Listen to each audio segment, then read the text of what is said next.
Selamat datang ke Bali. Pernah nggak sih Anda merasa tim Anda itu sibuk banget, kerja terus, tapi kok kayaknya arahnya nggak jelas gitu? Sering itu kejadian. Atau mungkin Anda lihat roadmap produk, ya kan, isinya fitur semua, tapi terus mikir, ini beneran bakal bawa kita ke tujuan nggak sih? Nah, itu pertanyaan bagus. Nah, Anda kan minta kita fokus nih di pembahasan kali ini ke bab 24 dari buku Inspired, yang ngomongin soal visi dan strategi produk. Wah, ini topik dasar banget ya kayaknya. Fundamental, betul. Oke, jadi misi kita sekarang kita mau bongkar barang-barang kenapa sih visi dan strategi ini, kalau kata Inspired itu bukan dokumen formalitas aja, tapi lebih kayak kompas sama peta gitu ya, Iya, panduan hidup lah buat tim produk. yang bisa mengubah tim produk dari katakanlah pabrik fitur jadi mesin pencapaian hasil. Kita bakal pakai bab 24 ini sebagai jangkar utama, tapi juga nyomot-nyomot ide relevan dari bagian lain buku ini biar gambarnya utuh. Siap ya? Mari kita mulai eksplorasi ini. Siap. Ya, karena beneran deh, tanpa kompas, itu visi, dan peta, yaitu strategi yang jelas, tim itu bisa muter-muter aja di tempat. Hasilin banyak output, banyak fitur, tapi nggak nyampe ke outcome yang diharapkan. Nggak ada hasilnya gitu ya. Iya. Nah, Inspired itu melihat ini sebagai fondasi krusial, bukan cuma slide presentasi yang dipajang terus dilupain. Dan bab 24 itu, wah, jantungnya lah pembahasan fondasi ini. Oke. Langsung aja deh ke inti bab 24. Sebenarnya, apa sih yang dimaksud visi produk di buku ini? Sama nggak sih kayak misi perusahaan yang gede itu? Nggak persis sama. Bab 24 ngejelasinnya itu lebih ke gambaran masa depan yang inspiratif, yang pengen kita ciptain lewat produk kita. Biasanya sih jangka waktunya 2 sampai 5 tahun ke depan. Oh, ada jangka waktunya ya.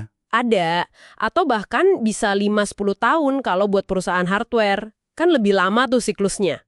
Nah, bedanya sama misi perusahaan, kalau misi kan seringnya luas banget ya, kayak mengatur informasi dunia, gitu. Iya, abstrak gitu kadang. Nah, visi produk ini lebih spesifik. Gimana caranya produk kita ini bakal bantu nyampain misi besar itu dengan cara yang unik dan benar-benar ngasih dampak. Oke. Jadi lebih fokus ke produknya ya. Betul. Dan kuncinya di sini, ini diulang-ulang terus di buku, visi itu mesti berani, mesti ambisius. Berani dan ambisius. Ngedorong tim buat mikir lebih gede lagi soal masalah apa sih yang bisa kita pecahin buat pelanggan kita. Menarik. Jadi visi itu kayak bintang utara ya, tujuan jangka panjangnya. Nah, pasangannya nih, strategi produk. Di bab 24 ini gimana perannya? Bedanya apa sama visi? Nah, ini pasangan pentingnya. Kalau visi itu tujuan di ujung sana, strategi produk itu rencana permainan kasarnya lah buat nyampe ke sana.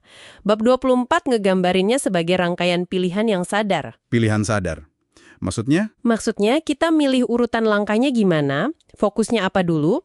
Ini bukan daftar fitur yang detail banget ya, tapi lebih ke keputusan. Oke, medan perang mana nih yang mau kita taklukkan duluan? Oh, jadi ada prioritasnya gitu ya? Banget. Misalnya, Inspired itu nekenin banget soal fokus. Fokus ke satu target pasar atau satu persona kunci aja dalam satu waktu. Nah, strategi ini bantu tim nentuin. Pasar A dulu nih kita garap, baru nanti pasar B. Nggak bisa semua langsung gitu ya? Nah, itu dia. Atau fokus dulu kebutuhan X dari pengguna, baru nanti nanganin kebutuhan Y. Kalau nyoba nyenengin semua orang sekaligus, kata buku ini, wah itu resep gagal. Jadi strategi itu intinya soal fokus dan urutan. Oke, paham. Fokus dan urutan.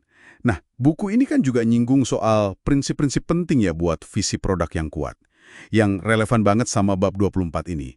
Bisa dirangkumin nggak intisarinya apa aja? Bisa. Ada beberapa prinsip kunci nih yang nguatin konsep visi di bab 24 tadi.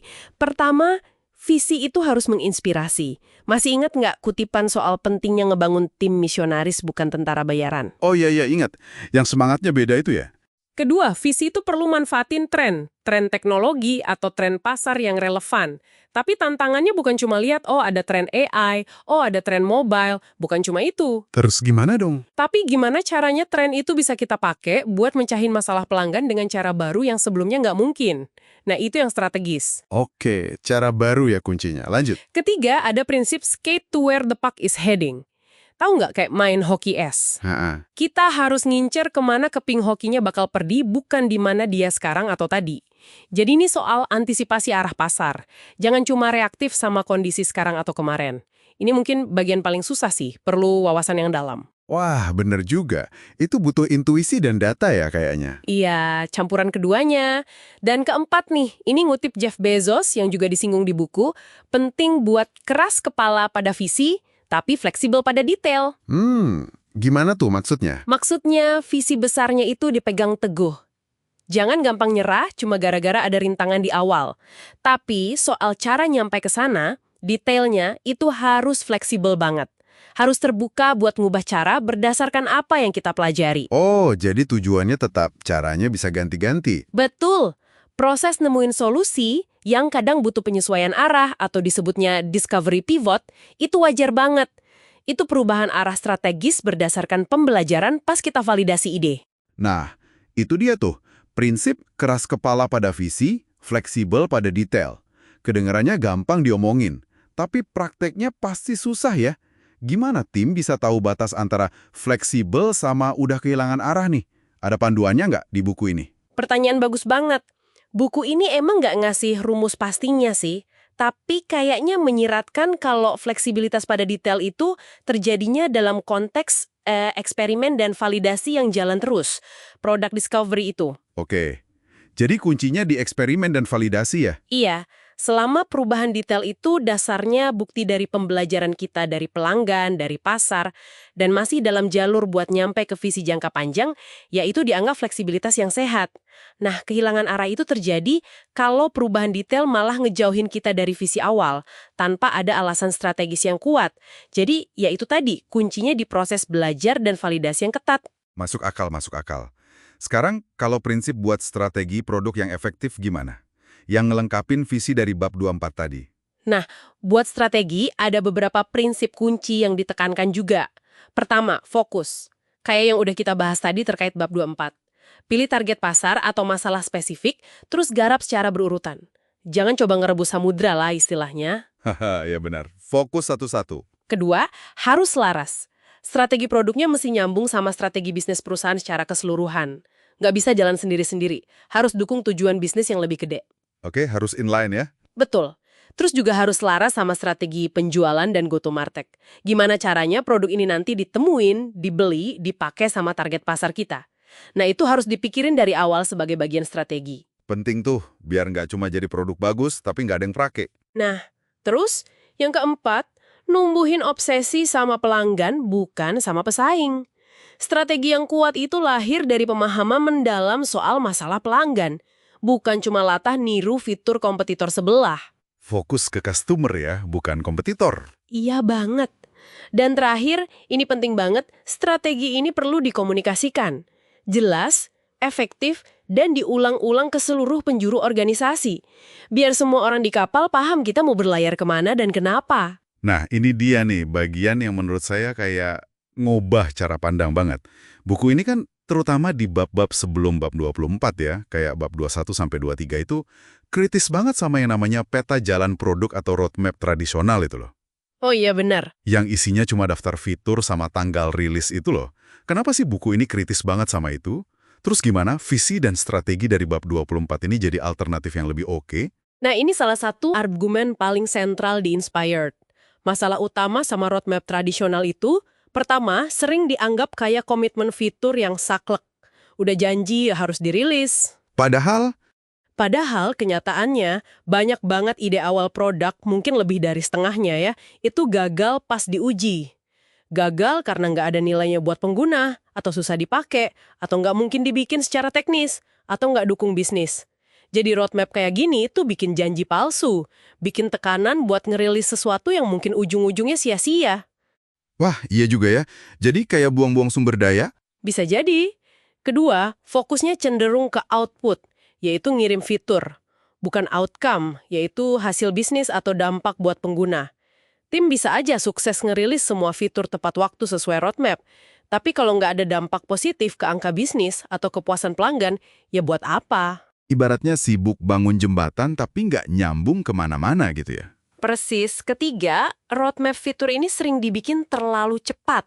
Sebelum timnya sempat melakukan validasi mendalam produk discovery itu, buat ide-idenya. Oke, jadi banyak masalahnya ya roadmap tradisional ini. Terus alternatifnya gimana? Alternatif yang diusulin itu model tim produk yang diberdayakan, empowered product teams. Tim kayak gini tuh nggak butuh daftar fitur yang didikte dari atas.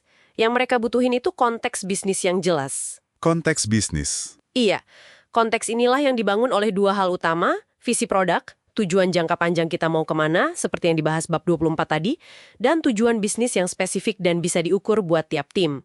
Nah, ini seringnya pakai kerangka kerja kayak OKR. OKR, Objectives and Key Results itu ya? Betul, sasaran dan hasil kunci buat mengukur kemajuan.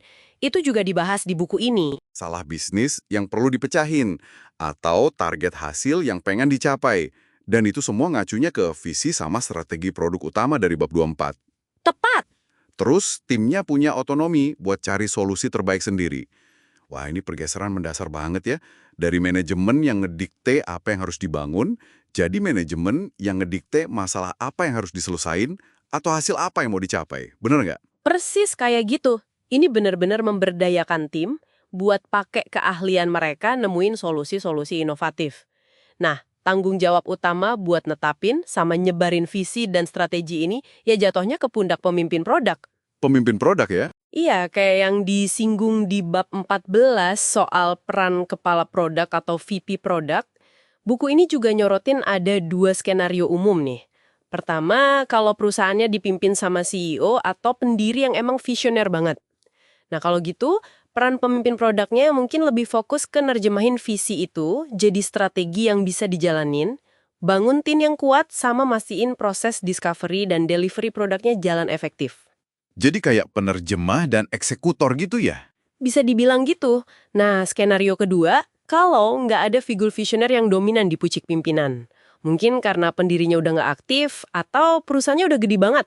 Terus gimana? Nah, di sini pemimpin produk lah yang harus ambil peran proaktif. Harus bisa ngerumusin, nyampein, dan memperjuangkan visi sama strategi produknya. Tapi ada catatan menarik juga nih dari buku ini. Apa tuh? Katanya mempekerjakan pemimpin produk yang visioner di bawah CEO yang juga visioner banget itu seringnya malah bikin konflik. Jadi perlu ada kejelasan peran siapa megang apa. Menarik juga ya dinamikanya. Biar lebih kebayang nih, kita lihat contoh nyata dari buku yuk. Gimana sih visi dan strategi dari bab 24 ini kelihatan dalam prakteknya? Oke, Inspired masih beberapa studi kasus yang bagus banget buat ini. Contoh pertama Lea Hickman di Adobe. Ingat nggak Adobe Creative Suite? Iya dong, yang software desain diinstal di komputer itu kan, bayar lisensi tahunan atau beli putus. Nah, itu dia. Lea Hickman ini salah satu tokoh kunci di balik transformasi gede-gedean Adobe dari model bisnis Creative Suite itu ke Creative Cloud. Oh, yang sekarang langganan bulanan tahunan itu ya, bisa diakses di mana aja? Betul. Ini bukan cuma ganti fitur loh, tapi pergeseran strategi yang fundamental banget. Visinya itu buat ngelayanin kebutuhan desainer modern yang udah berubah, biar Adobe tetap relevan. Strateginya, yaitu ganti model bisnis yang sebenarnya risikonya gede banget. Risikonya gimana? Bayangin aja Creative Suite itu nyumbang pendapatan sekitar 2 miliar dolar waktu itu. Ganti model bisnis itu pertaruhan besar, tapi mereka berhasil kan? Iya sih. Sekarang kayaknya semua pakai Creative Cloud ya. Nah, keberhasilan Epic ini nunjukin banget kekuatan visi yang jelas, strategi yang matang, plus komunikasi yang nggak berhenti ke seluruh organisasi. Keren banget contoh Adobe ini. Ada lagi? Ada. Contoh kedua yang menarik itu Alex Presland di BBC. Dia ini cuma seorang product manager loh, bukan pemimpin puncak loh. Oh iya? Terus gimana? BBC Out of Home. Yang kemudian jadi tulang punggung strategi mobile BBC yang sukses banget itu. Wah, jadi inisiatif bisa dari bawah juga ya? Bisa banget. Ini nunjukin kalau visi dan strategi itu nggak melulu harus datang dari atas. Orang di dalam tim yang punya wawasan dan keberanian bisa jadi pendorong perubahan strategis juga. Inspiratif nih buat teman-teman product manager yang dengerin. Ada contoh lain? Ketiga, kita bisa lihat Netflix di masa-masa awal. Ini dari studi kasus oleh Kate Arnott di bab 57. Mereka punya visi, muasin pelanggan dengan tontonan yang mereka suka. Simpel kah? Iya, kedengeran simpel. Tapi, ada kendala bisnis gede banget waktu itu. biaya lisensi film-film baru dari Hollywood itu mahal banget. Oh iya, pasti mahal ya. Nah, strategi mereka kemudian didorong sama kendala ini. Mereka nggak bisa cuma ngandelin film baru terus. Akhirnya, lahirlah inovasi produk kayak sistem antrean buat DVD fisik dulu. Oh iya, yang dikirim lewat pos itu ya? Betul. Terus sistem rating dari pengguna, dan yang paling penting, mesin rekomendasinya. Teknologi ini secara strategis bikin Netflix bisa nyiimbangin antara katalog film mahal sama yang murah, tapi tetap ngasih nilai luar biasa ke pelanggan sesuai visi awal mereka. Jadi teknologi produknya jadi solusi buat kendala bisnisnya ya? Persis.